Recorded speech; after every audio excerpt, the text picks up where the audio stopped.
Today we are reviewing A Feast for Crows by George R.R. Martin, which is known as the worst book in the A Song of Ice and Fire book series. But do I agree? Keep watching this video to find out. Spoiler alert, yeah, I agree. I have very mixed opinions about this book. This review might be a difficult one to make, so let's talk about it. So this is the fourth book in the A Song of Ice and Fire book series. George R.R. Martin is a brilliant writer. That is something that I've mentioned in all of my other reviews. You cannot fault his writing style at all. There is no other author like him that I've read anyway, and if you do know an author like him, then please recommend it to me in the comments, because I would love to read more people with a writing style like George R.R. Martin. That being said, this book was a disappointment for me. That hurts to say. FYI, I love the series as a whole. This book fell flat for me. Before we go any further, there will be spoilers in this video. You have been warned.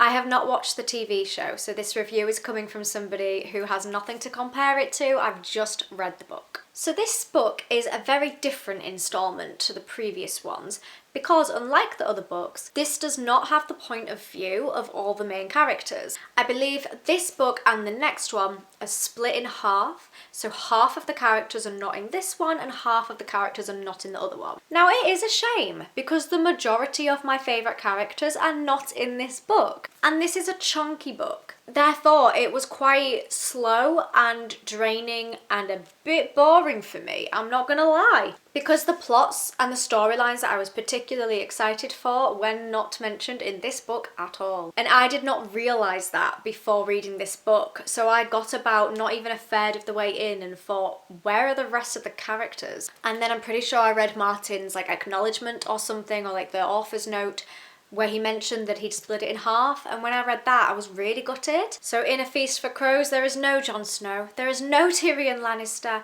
there is no Daenerys Targaryen. Basically, all my fave characters are not in this book. My only consolation that made it slightly easier to deal with is the fact that I am very late to the party with this book series, so I could read one book after the other, whereas I'm pretty sure somebody told me that the previous book was released 5 years before this one, and then the book after this was released a further 6 years. So if you've finished the previous book, you then have to wait another 10 years before you find out what happens to Jon Snow, Daenerys, Tyrion. So for me personally, I felt very lucky and very fortunate that when I finished this book, I could just pick up the next one immediately. I did not have to wait. And that made this so much more easy to read, because I knew that I could fly through it and then I could fly through the next one as well. But if you read this in real time as it was published, my heart goes out to you.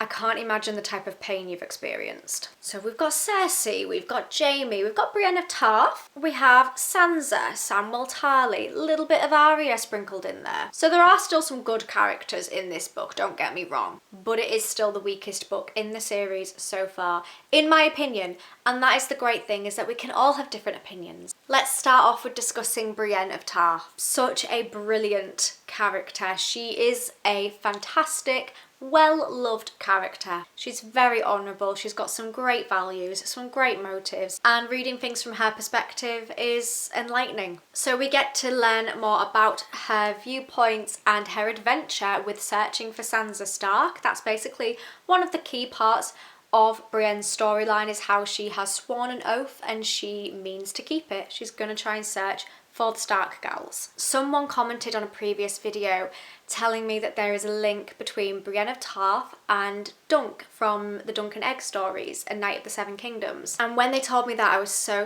invested in it.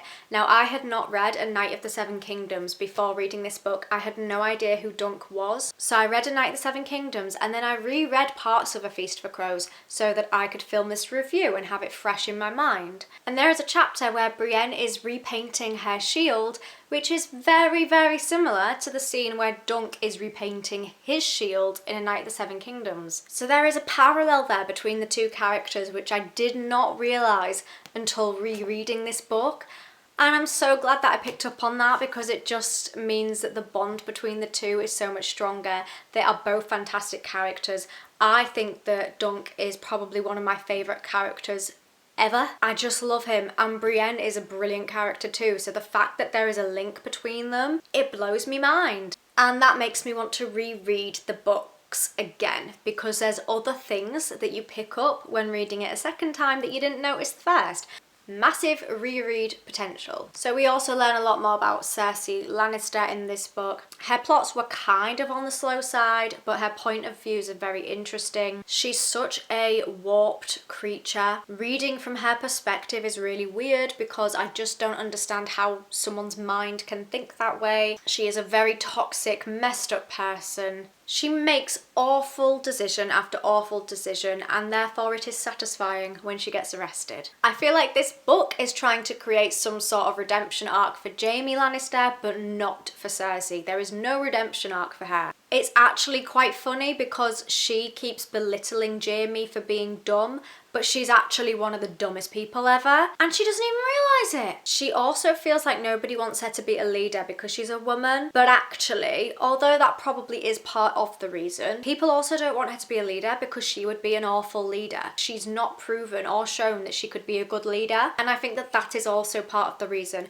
why nobody wants her in that powerful position. One thing that you learn from Cersei's chapters is that she can never take blame or ownership for anything. And that's so annoying to read because you just want to grab her, shake her, and get through to her. So the point of view of Cersei is interesting. I hate that woman. On the other hand, we have Jaime Lannister. And as I mentioned, his plots and themes in this book are more to do with redemption, honour, and being a true knight. He goes through many inner self-battles in this book, which does give you quite a lot of warmth and compassion towards Jaime. I feel like the previous book was trying to get people to like him a little bit more and to see a softer side to him, and that just progresses and builds in this book as well. So he initially started off in the series as being somebody that we didn't like, but then you do start to unravel more layers and see a little bit more about him. He gets really frustrated easily and does display some childlike behaviours, but that does make sense because he's never really had to think for himself. He's always just been like Cersei's lapdog. Yet when they're separated, he now has to think for himself and behave for himself, and how he wants other people to perceive him, and how he's always had quite a negative opinion from other people, and he's kind of wanting to change that and rebuild himself, and he now has the opportunity to do so when Cersei is no longer around. I feel like there's a lot of development for Jaime in this book, a lot of him being able to think independently.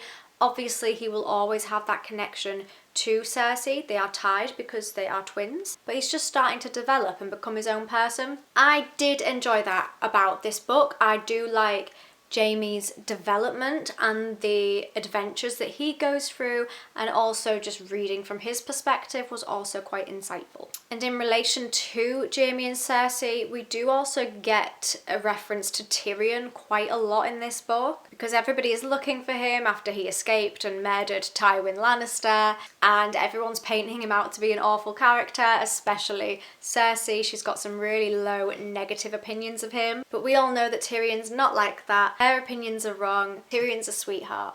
You know, until he murdered Shae and Tywin in the space of like a week. Let's talk about Sansa Stark. Sansa is a huge part of this book. I feel like Sansa's chapters are some of the ones that hit me the hardest emotionally, because she just goes through such turmoil and such difficult experiences that no person her age should have to go through. Hers was some of my favourite chapters in this book. They were really entertaining. We have Littlefinger, or Peter Baelish, who gives Sansa a new name, a new persona, a new identity. And because of that, George R.R. Martin starts to write the new chapters and title them from the persona of Elaine, not Sansa. You can just tell from the writing style and the way that she thinks that it is Sansa. But the chapter was titled Elaine because that is her new identity, and I just liked that. Martin does this with another character in a different book as well called Reek, who is not actually Reek. I won't spoil who it is if you've not read it, but I just really like that he titles the chapters from the different identities and the different personas, but you know immediately who it is from just reading the first paragraph. He encompasses each different character so well, and he brings their personality into everything that they say. It's just such a skill as an author to do that. I've not known anybody else to do that without it being confusing. Sansa has always been known as the delusional Stark, who was always waiting for her Prince Charming and was really into Disney fairy tales. But in this book, she does start to become a little bit more badass. She's definitely had to harden and get some thicker skin over the past few books because she's just had so much hardship.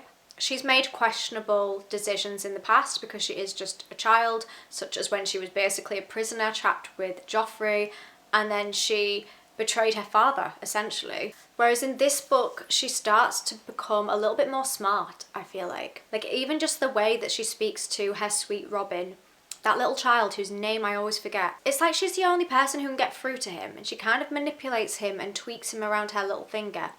Little finger, do you get it? Too proud of myself for that one. And she takes on like a mother role for him, but then also just knows how to speak to him to reduce a tantrum or to get him to do certain things. It's like she's learning how to manipulate people. And I don't believe that she ever had that ability when she was at King's Landing to do that. Sansa's storylines are definitely the saddest.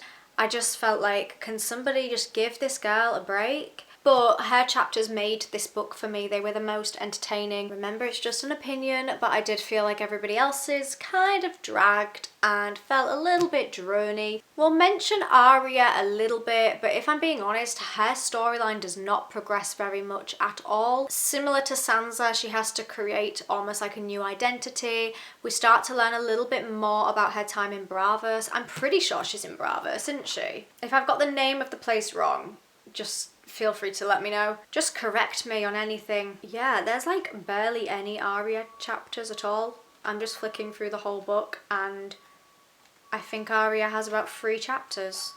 And again, considering she's one of my favourite characters and she's also barely mentioned in this book as well. This book just didn't really have anybody that I liked or was that invested in. Like I said, I enjoyed the Sansa chapters a lot more than her chapters in previous books, but I still don't like Sansa as like a character. She's not my favourite character, whereas Arya is one of my favourites, but she's barely mentioned in this. I also quite liked Sam's chapters, Samwell Tarly, and I also like that his perspectives are split from Jon Snow's. If you're gonna split the books in half in terms of point of views, I think it was a wise decision to split Sam and Jon because they're very interlinked and there's lots of stuff that impacts Sam's storyline that you don't find out until you read about Jon's in the next book. I do quite like that effect. If you are going to split the characters, that is the best way to do it. Sam is a great perspective to read from. I did sense that something was amiss when he has the girl Gilly,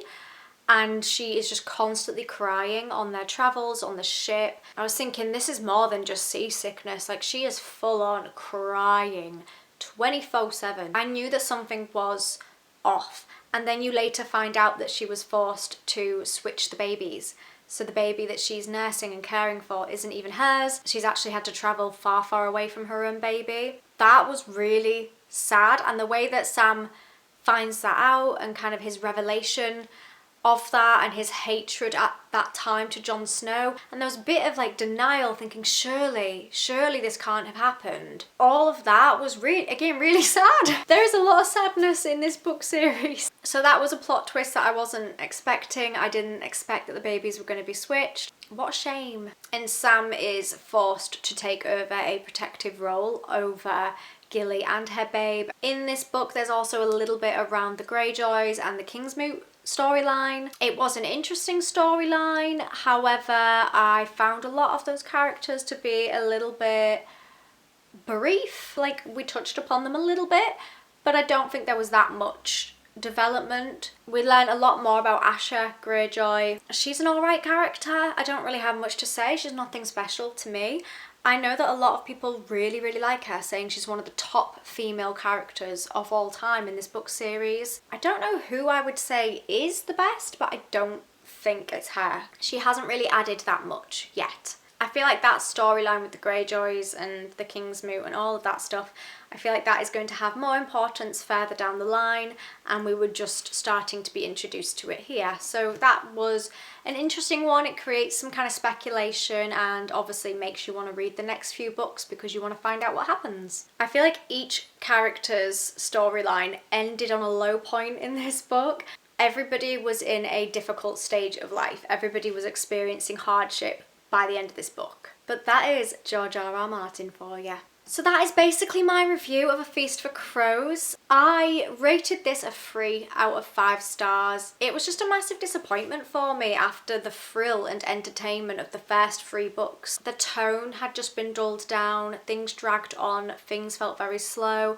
I wasn't enjoying reading it as much. I wasn't like excited to pick it up and race through it like I did with the others.